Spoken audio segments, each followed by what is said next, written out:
Yes? Well, here I am. Quiet. It was a life suited for contemplation. In the cloister, away from the fuss and the flurry of the cities, I found peace. And in that stillness, I could hear the Maker. But it was not perfect. Some of my chantry fellows were condescending. That is the nature of religious folk, I suppose.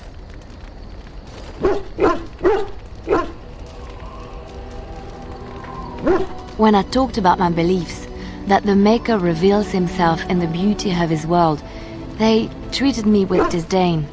They want to believe that he's gone, so that when he turns his gaze on them, it means they are special, chosen. He cannot possibly have love for all, the sick and the weary, the beggars and the fools.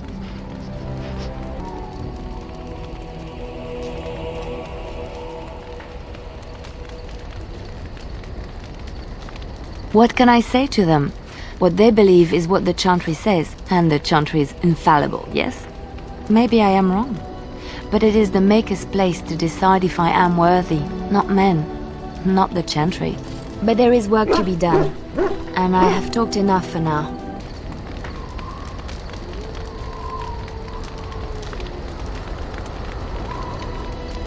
Of course I do.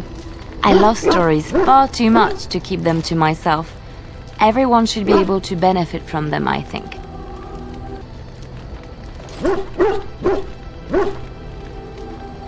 Chantry law says it is man's pride that created the Darkspawn. In ages past, the mages of the Tevinder Imperium ruled much of the world we know. In their pride, they thought their magics invincible and imagined that they were greater than the Maker himself. So thinking, they invaded his golden city, planning to take it for themselves and depose their own creator. But they were impure and full of sin. And it is with the sin that they tainted the golden city, corrupting it forever. The Maker cursed them and cast them from his sight. Wherever they went, they spread the taint of their sin. Any land that was touched by the taint became blighted and would suffer no life. Instead, the Darkspawn arose to torment us and remind us of our hubris.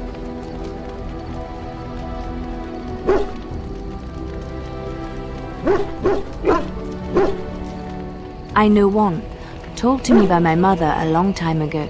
It always chilled me to the bone. Maybe you have heard of Flemeth?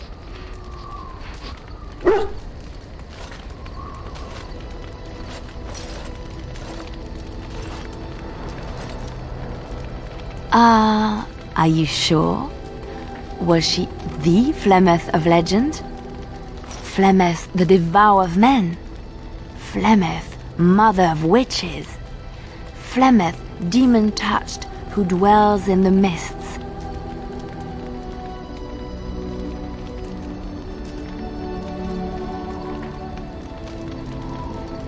Ferelden mothers scare their daughters with talk of Flemeth. They say that if you're bad, Flemeth will spirit you away and bind you to her forever. They also say that Flemeth mourns her lost beauty and will steal yours through your looking glass if she catches you.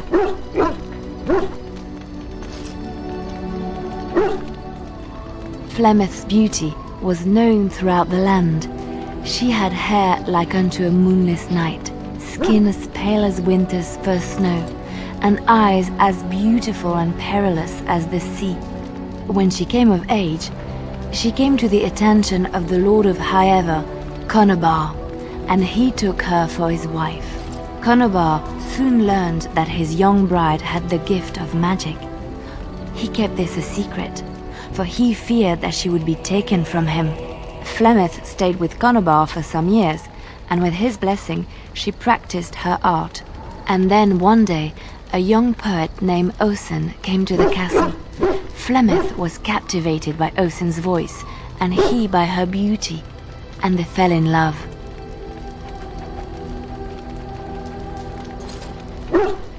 Flemeth longed to be with her true love, and she and Osen fled from Conobar's lands, seeking refuge in the Kokari wilds with the Chasing tribes. They lived there happily for many a year. till the day Flemeth received news that Conobar was dying and longed to see her face one last time. Flemeth's heart swelled with pity for the man who once was her husband, and begged Osen to return to Conobar's side with her. But when Flemeth and Osen entered Highever, they were captured by Conobar's men, and Osen was slain in front of Flemeth's eyes. Flemeth was imprisoned in the highest tower of the castle, there to await Conobar's judgment on her. Distraught at the loss of her love, Flemeth plotted revenge against her husband. She summoned a fey demon, intending for it to wreak vengeance on Conobar. But a spell went awry. The demon possessed Flemeth. Turning her into an abomination, the halls of the castle ran red with blood as Flemeth slaughtered Conobar and all his men. The last of Flemeth's humanity melted away, and at dawn, she stole back to the wilds to plot and scheme for 100 years. They say she took to her side many chastened men, and with their help, begat her daughter witches, who even now prowl the dark places of the Korcari wilds.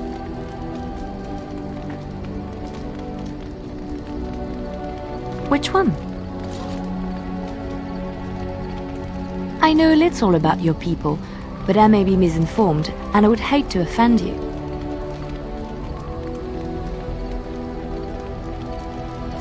I have heard a little about how the elves gained their freedom from the Tevinter Imperium.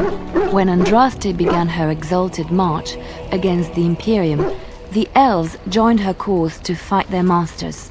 The great elven leader, Shatan, born in captivity, rose up to lead his people. He foresaw a future where the elves were free.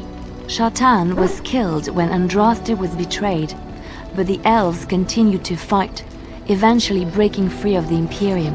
The elves claimed the Dales in the south and settled there in the land of their own. The elves lived in the Dales for centuries. They resurrected the worship of the elven gods and would allow the building of no chantry. This angered the chantry, and the hostility between the two factions finally broke out in open war. The chantry says the elves struck first, but I do not know whether to believe it. The chantry declared a wholly exalted march against the elves, named for Andraste's similar march against Tevinter. During the exalted march of the Dales, the elven cities were sacked, and the elven state completely dissolved. Some of the elves bitterly accepted their fates and surrendered to human rule, living in the human cities as second-class citizens. But others, still fiercely proud of their heritage, refused to bow to the humans, and instead became homeless wanderers. They were the elves of the Dales, the Dalish. What do you need? Ask away.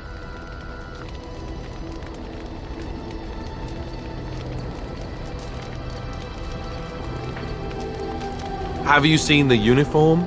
It's not only stylish, but well made. I'm a sucker for good tailoring.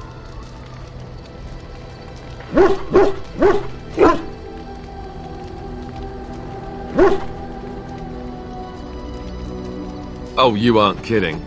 I think the Templar uniforms are as colourful as they are just so the Templars didn't feel dull in comparison. The last thing you want when you're about to take down some Maleficar out in the woods is to have him point and laugh at your taste in clothing, am I right?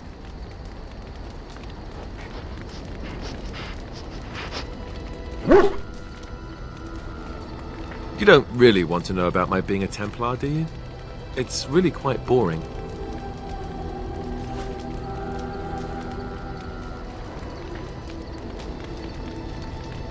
You know, I like the way you think. You're all right. If you're really curious, then I'll tell you. The truth of the matter is that I did hate going to the monastery. The initiates from poor families thought I put on airs, while the noble ones called me a bastard and ignored me. I felt like Al Eamon had cast me off, unwanted, and I was determined to be bitter. But I took some solace in the training itself, I guess. I was actually quite good at it.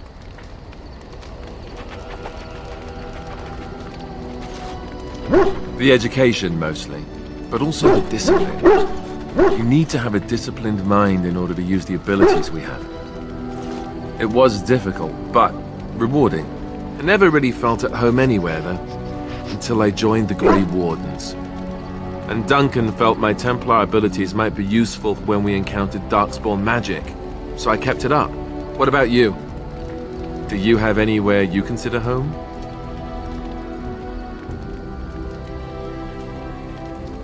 You must miss them a great deal.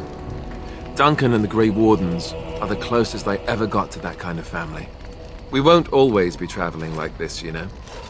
Once the war is over, once the Blight is... well, a time will come when we'll have to think about having a real home again. Though that seems like a far ways off. And I suppose the Grey Wardens are gone for good, either way.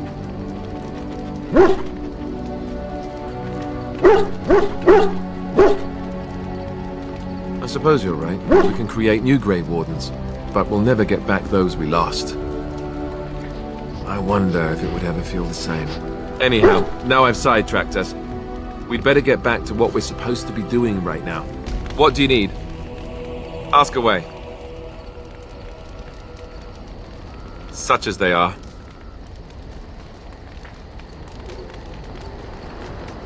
That's a good question. There's plenty in Orlais, but who knows where they might be found. And the nearest Orlesian city is weeks away. If we go north and cross the sea, there's bound to be some in the Free Marches. Again, however, I just don't know where. I don't know anything about Grey Wardens in other lands.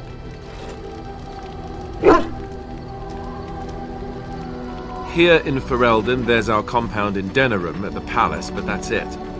Loghain will have control over that and be watching it, no doubt. Beyond that, the only place I know of is Weishaupt Fortress.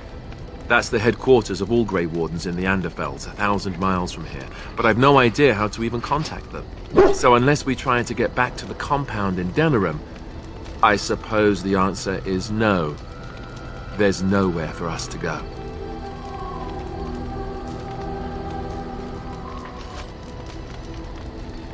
I imagine that eventually the Grey Wardens outside of Ferelden will wonder what's happened. Why there's no contact from Duncan or someone. They'll send someone eventually. Though who knows what Loghain's people in Denerim will tell them. Maybe they won't send anyone. We could try to contact them. But that would mean leaving Ferelden, and even if we did, they couldn't come back with us in time to stop the Blight. So that means whatever happens, it's up to us. I mean, eventually we would have to use the joining to make more Grey Wardens, right? But I don't know how to do the joining, or what's involved. I know it involves lyrium and some other magic and that it's really difficult to prepare, but that's it. Unless we can find out more about the joining, I guess we better get used to the idea that there might only be 2 of us for now. Until more come from elsewhere.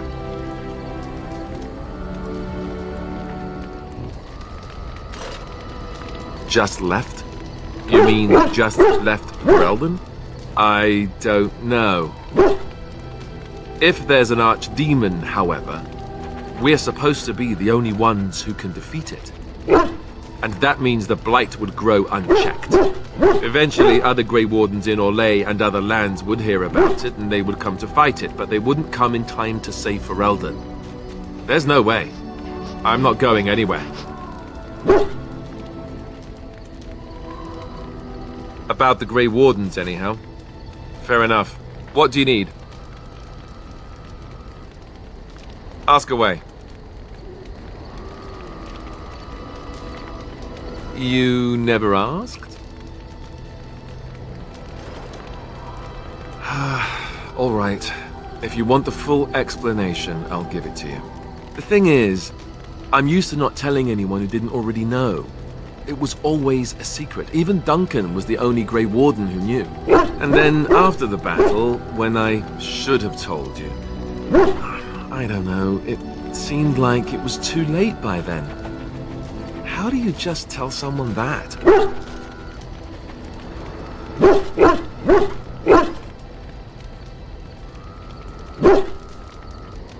Yes, well, I suppose part of me kind of liked you not knowing.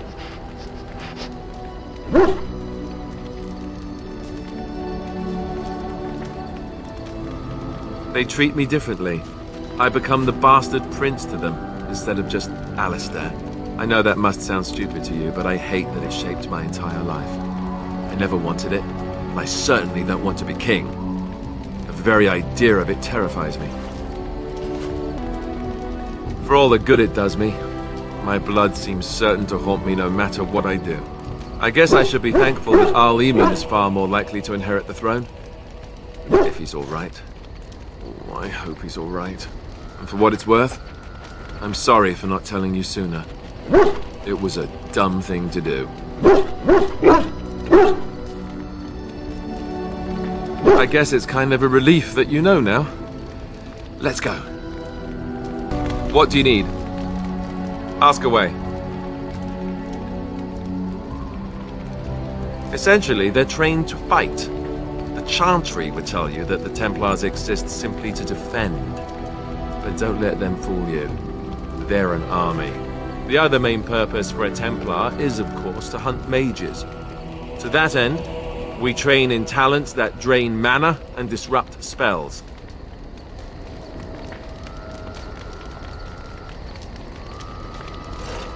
You could call it that, sure.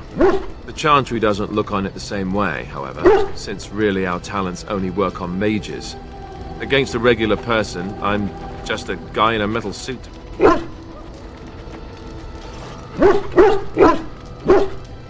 No, I never actually became a full Templar.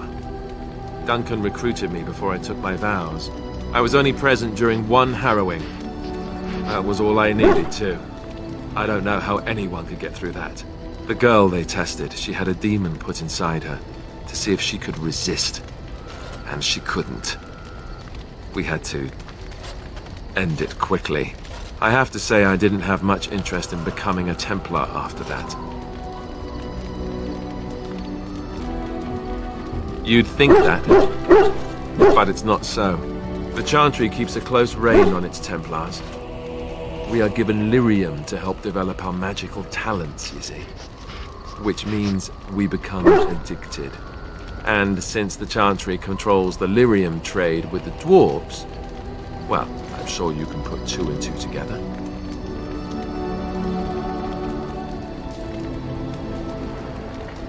Thankfully, no. You only start receiving lyrium once you've taken your vows. You don't need lyrium in order to learn the Templar talents. Lyrium just makes Templars' talents more effective. Or so I was told. Maybe it doesn't even do that. The Chantry usually doesn't let their Templars get away either, so they can spread their secrets.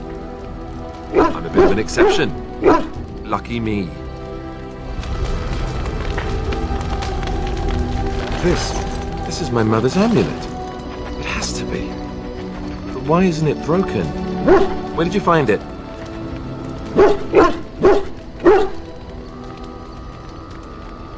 Oh, the Arl study? Then he must have found the amulet after I threw it at the wall. And he repaired it and kept it. I don't understand. Why would he do that?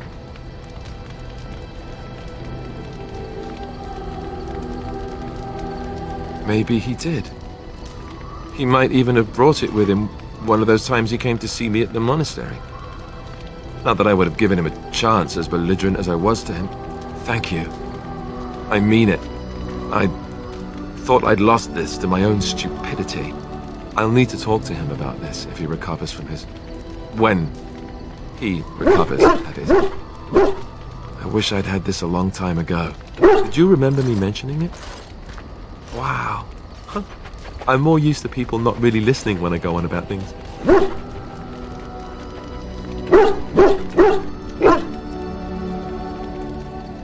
I don't know what to say. I'm honored. Thanks again. You know, maybe this isn't the best time to be thinking about this, but I've something to ask you. Chances are we'll be heading to Denerim soon. And when we're there, I wonder if we might be able to look someone up.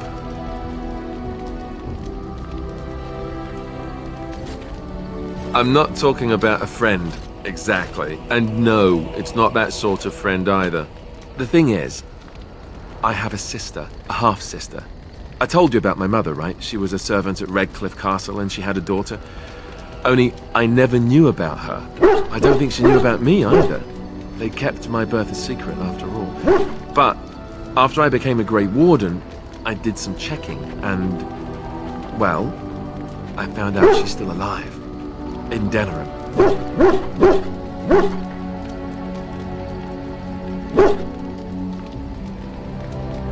No. I thought about writing her, but I never did. And then we were called down to Ostagar, and I never got the chance. She's the only real family I have left. The only family not also mixed up in the whole royal thing. I've just been thinking that maybe it's time I went to see her. With the blight coming and everything, I don't know if I'll ever get another chance to see her. Maybe I can help her. Warn her about the danger, I don't know.